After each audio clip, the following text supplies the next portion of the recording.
A new study found that a liter of water from plastic water bottles contained, and this is scary, 240,000 detectable plastic fragments. I'm going to say that again. A liter of water from a plastic water bottle contains 240,000 detectable plastic fragments. And that's about 10 to 100 times more than previous estimates. And about 90% of these fragments were nanoplastics, not microplastics. Welcome to the Doctor's Pharmacy and another edition of Health Bites. Hi, I'm Dr. Mark Hyman. On today's special episode, we discuss a topic that's quite literally everywhere, but mostly invisible: microplastics. Now, you might have seen the headlines about the threat lurking in our oceans, our soil, our air, and yes, even in our own bodies. According to the new estimates, we ingest up to a whole credit card's worth of plastic every week without realizing it. It's pretty wild. Microplastics are also linked to hormonal imbalances, to weight gain, cancer. New studies also found microplastic chunks in the plaque of individuals with coronary artery disease. Ugh. And now we all know plastic is here to stay, but the burning question remains, what can we do about it? How can we reduce our exposure, and how can we detoxify our bodies from these insidious particles? That's exactly what we're going to talk about today, and we'll start with, what exactly are microplastics? Well, microplastics are tiny little plastic particles less than 5 millimeters in size. Now, they can be as small as a grain of sand or even smaller, invisible to the naked eye. Microplastics can be broken down even further into minuscule sized plastic particles called nanoparticles. Now, nanoplastics are less than 100 nanometers in size, and for reference, a nanometer is a billionth of a meter, so not very big, and are much, much more difficult to detect versus microplastics. So why are these so bad? They're pervasive in our environment. They're ubiquitous and have become a significant environmental concern due to their widespread pervasiveness in the water, in our soil, and our air. And it can take anywhere between 20 and 500 years for plastic waste to decompose. Even then, it never really fully disappears. It just gets smaller and smaller and smaller. Examples of how microplastics show up in our environment are everywhere. Now, because of their small size, microplastics infiltrate ecosystems, from the bottom of the ocean to the tops of glaciers. I mean, the Great Pacific Garbage Patch is a microplastic island the size of Texas. It spans from the west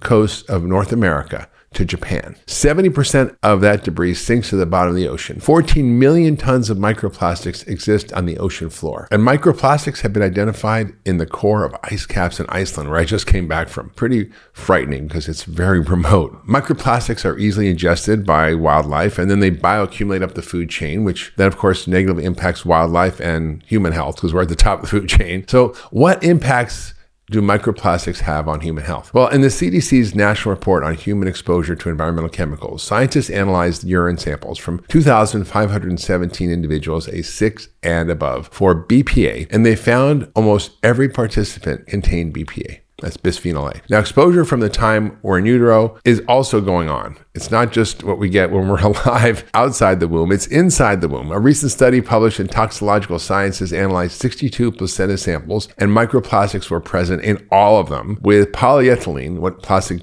bags and water bottles and food containers are actually made of. These account for most of the nano and microplastics. Also, these microplastics affect our immune system. They drive inflammation. Now, when they're inhaled or ingested in our food, they often will cause what we call dysbiosis, or imbalances in the gut flora. They'll cause oxidative stress and inflammation, which just drives further inflammation. And chronic systemic inflammation is associated with every known chronic disease. In fact, a new study in mice found that microplastics have been shown to penetrate the gut barrier, causing a leaky gut, which then creates more issues, right? We get more inflammation, and the food particles and bacterial particles then migrate into the bloodstream, and the inflammation from there affects every organ, such as our liver, kidneys, brain, and they also affect our metabolic health, causing insulin resistance and worse. So this just screws up your whole liver-gut axis and increases the risk of prediabetes and diabetes and insulin resistance. So they affect every aspect of our biology. They also disrupt hormones. These are also called endocrine disruptors. And many plastics contain chemical additives like phthalates or bisphenol A or BPA, and brominated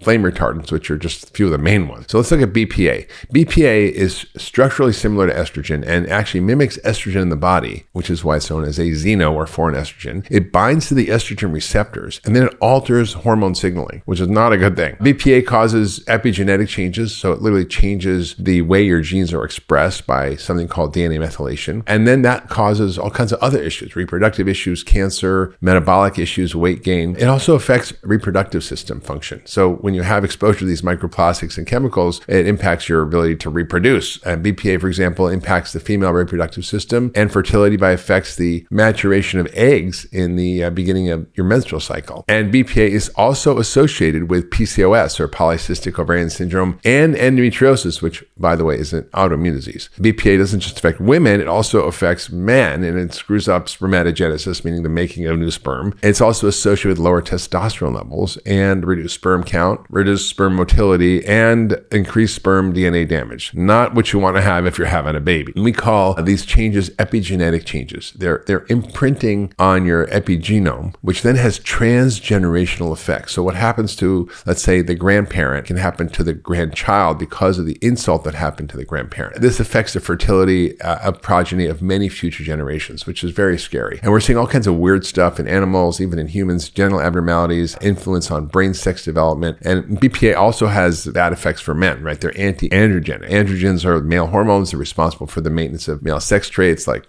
hair on the body and muscle mass and all the things we like with men. But BPA affects the brain sex development in fetuses and alters gene expression. So it literally changes the reproductive system of the developing fetus, which is really terrifying to me. And we're also seeing a lot of linkages to these environmental chemicals and plastics with obesity. They're called obesogens, carcinogens, but obesogens. And human studies have shown a positive correlation between urinary levels of BPA and your BMI, or your weight. According to the NHANES data, this is the National Health and Nutrition Examination Survey data, which is tens of thousands of Americans over decades and decades. Those with the highest levels of BPA exposure were more likely to be obese. Now, why? Could it be just because the people who were studied who had a high BPA also didn't pay much attention to their health for other reasons? That's called the unhealthy user bias. Or maybe, it's because they're eating more processed foods and drinking more plastic stuff. Maybe there's a reason there. But the mechanism is that it has estrogenic activity and it promotes fat cell division and accumulation. So basically, BPA causes insulin resistance. It causes more fat cell accumulation. It inhibits the release of an important hormone called adiponectin, which is an anti-inflammatory, insulin sensitizing hormone, and it actually also helps regulate blood sugar, burning of fat, and it's secreted by fat cells. But when you have high levels of these toxins, you don't get adiponectin and you don't get all the benefits. BPA is also linked to abnormal cholesterol and dysbiosis, which is imbalance in the gut flora, and detoxemia, meaning toxins getting in body from the gut that are caused by damaged gut lining. They're also linked to oxidative stress, to insulin resistance, high levels of fasting insulin, and also inhibits fat breakdown and leads to weight gain. So these are really nasty, and they're everywhere, and it's allowed in our food supply. What else does BPA do? Well, you probably don't want any of this in your system. And it's by the way, everywhere. You really have to pay attention to cans and packaging and credit card receipts and ATM receipts. All of these have BPA in them. So you don't want to touch them. I never get the receipts. Also, BPA causes cancer. It binds to estrogen receptors, the ones we call alpha and beta, and it activates the same signaling pathways in these estrogen sensitive tissues that you would from estrogen, and that leads to breast cancer, ovarian cancer, uterus. It can even affect prostate health. This increases all kinds of bad things like cell proliferation, cancer cell formation, cancerous tumors. And depending on the genetics and your environment and level of exposure, your risk is going to be higher. Now, there are other mechanisms that BPA can cause damage with, and those include what we call cytotoxicity, which just means it's a poison. So it's just directly poisons a cell. It creates oxidative stress, and it damages our DNA, which has tumor effects. So there's just many pathways that this is bad for you. What else? If there wasn't something else, well, there's another thing, right? Heart disease. The long-term adult exposure to BPA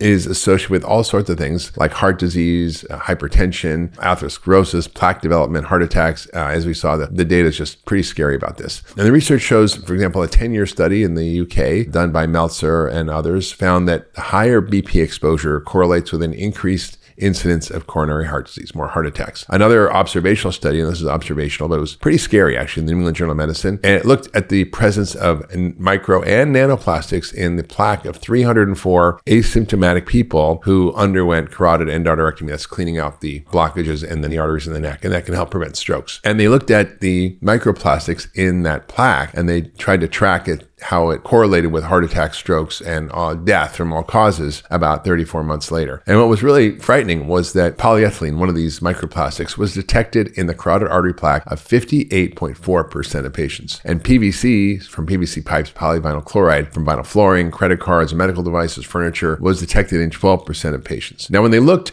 through a special kind of microscope called an electron microscope, looks at very small things. It showed visible jagged-edged micro and nanoplastic particles in the plaque, significantly increasing the risk for primary endpoint events, meaning heart attacks and strokes, by 453%. Meaning if you had higher amounts of micro and nanoplastics in your carotid artery, you had a much higher risk of having a major cardiac event or a stroke than those who didn't have those microplastics in their arteries. Now, other studies have shown that people with high blood pressure and low heart rate variability tend to have higher total urinary BPA, so that's concerning. So it can cause high blood pressure, and heart rate variability is a very important measure of your overall cardiovascular fitness. So what are the top sources of microplastic exposure? You want to know now that it's causing all these bad things. Well, ultra processed food and packaging. Just don't eat crap.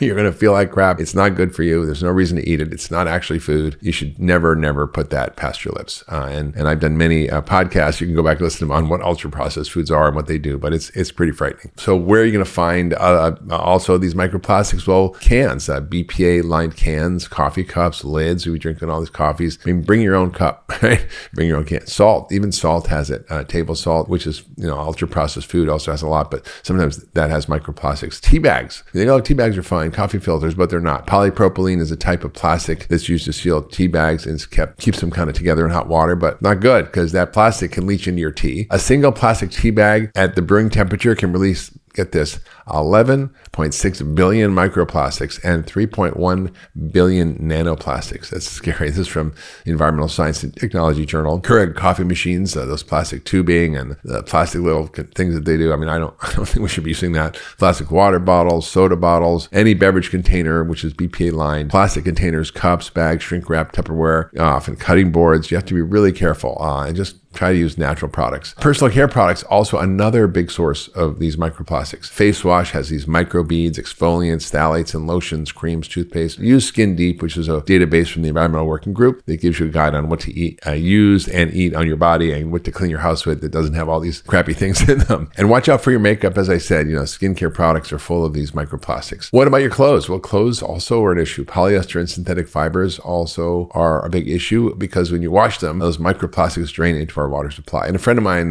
has an appliance company he's a CEO of in Europe called Archilek, and has developed a microplastic filter, and he's open sourced it to all manufacturers of appliances. I don't know if they're using them, but they should. Now, what about kids? Well, toys, plastic toys, especially those made from polyethylene, which can lead to direct exposure to these chemicals when they're chewed or sucked on by kids. Kids stick everything in their mouth. So all these plastic toys for babies and kids are terrible. Also, there's a bunch of other places I mentioned, receipts, credit card receipts, ATM receipts, gas station receipts, medical equipment like tubing, IV bags, disposable gloves, and all that gets to us over time. They enter the body through food and water, through inhalation, through skin exposure. That's kind of bad news, a little depressing, right? We are all inundated with these microplastics and these environmental toxins, but there is good news. You can detoxify from these things. You can actually get rid of them from your body. You have to do a little work, but you can. BPA has a rapid clearance rate, so it doesn't really last that long in the body, only about 5 or 6 hours. It means it takes 5 or 6 hours for your body to kind of metabolize and get rid of half of the BPA in your body. The bad news, we're exposed all the time, so it's hard for the body to get to net zero. And we're going to actually measure this in Function Health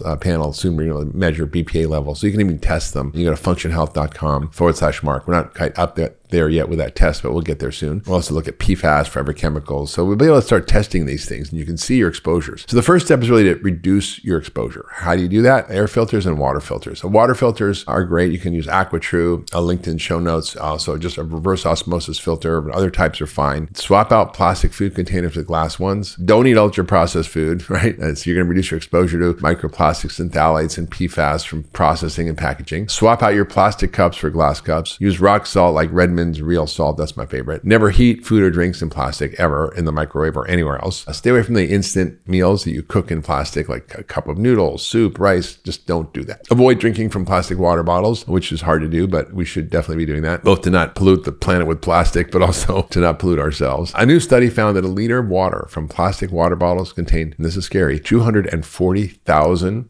detectable plastic fragments. I'm going to say that again. A liter of water from a plastic water bottle contains 240,000 detectable plastic fragments. And that's about 10 to 100 times more than previous estimates. And about 90% of these fragments were nanoplastics, not microplastics. Also, you can use a steel water bottle, a stainless steel water bottle. I would encourage you to do that. I have one. Avoid commercial to-go coffee cups, like from a coffee shop. they're usually lined with BPA. Ask to fill a stainless steel travel mug or transfer the hot contents to a safe container, especially right after you get it, because I don't want to leave it in there. Avoid cans, especially acidic food and drinks like soda, tomatoes, leach out, unless it's a BPA-free can. There's companies that do make those. BPA concentrations up to 40 times higher in canned food from sterilization, pasteurization. Don't try to have canned foods unless you know they're BPA-free cans. Don't take the receipt. You can, most of these have a BPA coating. You can email it or text it or something, but don't touch it. Don't use plastic tea bags. Use tea bags that are organic, unbleached, 100% plastic free, toxic free.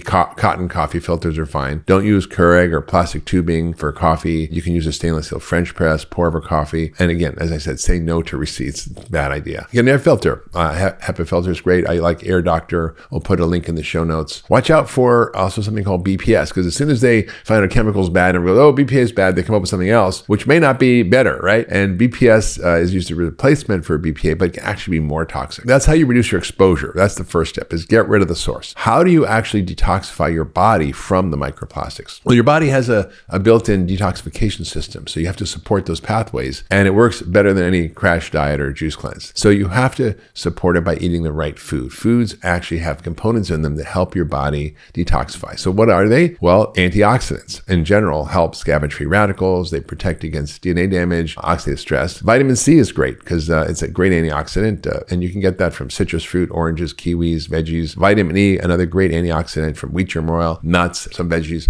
Vitamin A, which is from grass-fed beef liver, chicken liver, grass-fed meats often have vitamin A. Animal food is the main source. Plant foods don't have actually preformed vitamin A. Melatonin, which you can get even in your diet, actually from meat, fish, eggs, pistachios. Lots of antioxidants you can take in terms of herbs like quercetin, curcumin. Quercetin is in onions, garlic, and apples. Carotenoids are like, they sound like where they're from, like carrots and yellow vegetables. Flavonoids like berries, ellagic acid, and pomegranate. EG, CG, which is in green tea. Astaxanthin from algae and salmon, krill, curcumin. Milk thistle. All these are great to use to help your body detoxify. These herbs have been well studied, and they've been shown to actually upregulate many of your body's own built-in detox pathways. One of the powerhouses here, and I have these almost every day, are what we call cruciferous veggies. Now, these are things like broccoli, collards, kale, Brussels sprouts, and so forth, bok choy. But a lot of other things are great too, like dandelion leaves, rosemary, and so forth. So all these can really help your body to upregulate these detox pathways. Your body also has a lot of its own antioxidant enzymes. So you can upregulate those enzymes by having the right cofactors like copper and zinc for something called SOD. Catalase, another important antioxidant enzyme your body makes. It needs iron and manganese. Glutathione, really, really important. It needs selenium and cysteine and a number of other amino acids. Grass-fed whey is a great way to boost glutathione, which is high in cysteine. I use regeneratively raised goat whey like Mount Capra. Sulfur-rich foods, also great for boosting detox pathways. So what are those? All the broccoli family, right? The broccoli, cauliflower, kale, cabbage, Brussels sprouts, watercress. Protein also, amino acids are critical for upregulating your detox pathways. So you want to make sure you have at least a gram per pound of ideal body weight. And you have to really need that. Otherwise, if you're detoxing and you don't have the amino acids to support your liver detox pathways, you're going to be in trouble. Also, you need to have the right B vitamins, particularly the B vitamins B6, B12, and folate to support methylation. Really important. And you can get those from grass-fed meat, from pasture-raised eggs, poultry. Certain enzymes are really important. Hydration, also really important. The solution to pollution is dilution. That's what we learned in medical school. Make sure you drink half your weight in ounces of water per day. Use a water filter, as I mentioned, reverse osmosis. Make sure you hydrate to get rid of the toxins. So you want to have plenty of urine, clear urine. If it's yellow, you probably don't have enough water. Fiber, really important. It's like a sponge that binds the toxins and prevents you from reabsorbing them. So try to eat 25 to 30 grams, even up to 50 a day. You can actually take fiber supplements like soluble or insoluble fibers. And insoluble fibers, for example, are non-digestible ones that pass through the GI tract. They add bulk to the stool, but you want soluble fiber, fruits and veggies, which has kind of like a gel-like substance in the intestines and really helps all areas of health. That reduces inflammation, it feeds your good gut bugs, it aids your blood sugar control, also binds to the cholesterol and bile acids, helps their excretion, and many of these microplastics are fat soluble, so they're bound to cholesterol. For example, we saw in the study on heart disease that the microplastics were detected in the plaque of arteries, right? Remember that? So you want to eat more fiber, especially the soluble fiber that helps BPA exit the bile through your poop. Now, there are different types and sources of soluble fiber. One of the best types is beta glucans, which are found in oats, but you want glyphosate, gluten-free whole steel-cut oats, pectins, which are in apples, oranges, pears, and nuts, the certain mucilages, which are like kind of, if you put it in water, you'll gum it up pretty quick, but that's great, like flax seeds, chia seeds, psyllium seeds, inulin, chicory root. These are all prebiotic foods. Drew some artichokes, onions, garlic, asparagus, and sweat. Also, you don't want to forget about sweating. Sweating is really important. It's how your body gets rid of a lot of toxins. So in 2012, there was a study of human excretion of BPA in blood, urine, and sweat, and they found that BPA concentrations were higher in sweat than in urine. And out of 20 participants, 16 had detectable BPA concentrations in the sweat, but only 2 had detectable levels in their blood. So basically, they're fat soluble. So when you sweat, you actually have one of the main mechanisms to get rid of these environmental toxins. That's why I love saunas. The results of the study suggest that sweat testing can be a cool tool for checking BPA monitoring, and inducing sweating is a clinically useful tool to facilitate the release of BPA through the skin. It's not routine for doctors to test BPA, but it can be tested in urine or blood, even in sweat, as I mentioned. Function Health is going to be offering that test. Go to functionhealth.com/Mark to learn more. But yeah, I really want to sweat, right? You really want to sweat to get it out. Certain supplements can be very helpful. CoQ10 has been studied by researchers at Harvard, and it shows that it reduces free radicals caused by BPA in worms, which is, I guess, good. Chlorella also can help support detoxification. Probiotics also helpful. They bind to BPA, phthalates, polycyclic aromatic hydrocarbons. So it's like lactobacillus, bifidobacterium, Saccharomyces boulardii, all help your gut health, help improve liver function, prevent all kinds of stuff from going wrong in your body. They have great effects on your endocrine system. Also, you can take other supplements like N-acetylcysteine. I take that every day to boost glutathione. I also take lipoic acid, which is an antioxidant that helps boost glutathione. And you can take some fiber supplements like psyllium, or just take flax seeds or even chia seeds every day. All right, so that was a lot, right? That was a lot. BPA, microplastics, nanoplastics, they're everywhere. The best we can do is to reduce our exposure. We can stop using this stuff in the environment and industrial production, which is probably not going to happen anytime soon, but we should protect ourselves in all the ways we talked about. And we should help our bodies to detoxify. We know actually how to upregulate that through food, through fiber, through even exercise, sweating, the right supplements. All of that can help us detoxify. And we'll put links to all this in the show notes. Don't worry, so you have to remember everything. Even though our world is riddled with plastics, it doesn't mean we have to subject ourselves to their harm. There are many things we can do to protect our health and the health of future generations by basically reducing our exposures and getting rid of the plastics in our bodies. And in the meantime, you can do your best to detox your home from the plastics, your skincare products, and replace them with plastic-free alternatives, and just basically get rid of that stuff from your life. So don't fret. We can actually detoxify. We can get ourselves to a healthier place. We can reduce our exposures. And it's one of the fundamental principles of functional medicine, which is how do we understand the role of toxins in our health, and how do we help our bodies detoxify? So I hope you learned a lot from today's Health Bite, and we'll see you next time. If you loved that last video, you're going to love the next one. Check it out here.